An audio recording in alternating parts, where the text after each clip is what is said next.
Mainit pa rin sa social media ang umano'y paglamig ng pagkakaibigan ni Kim Chiu at Bella Padilla.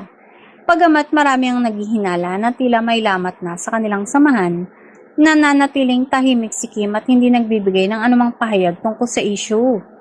Kilala si Kim bilang isang taong mas pinipiling umiwas sa mga negatibong sitwasyon at drama.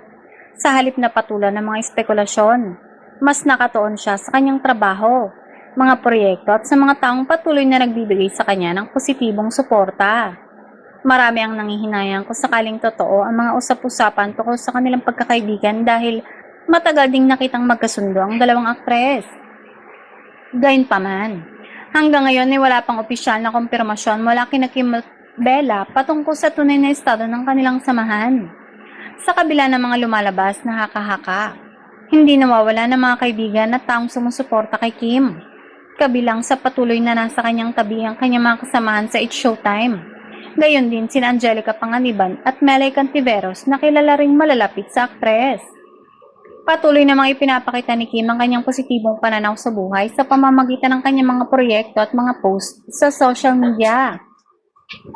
Sa ngayon, nananatiling haka-haka lamang ang mga usapin tungkol sa umano'y friendship over ni Kim at Bella. Hanggat wala pang opisyal na pahayag mula sa magkabilang panig, pinakamainam na hintayin ang kanilang sariling paglilinaw at iwasan ang magpapakalat ng mga hindi pa kumpirmadong impormasyon.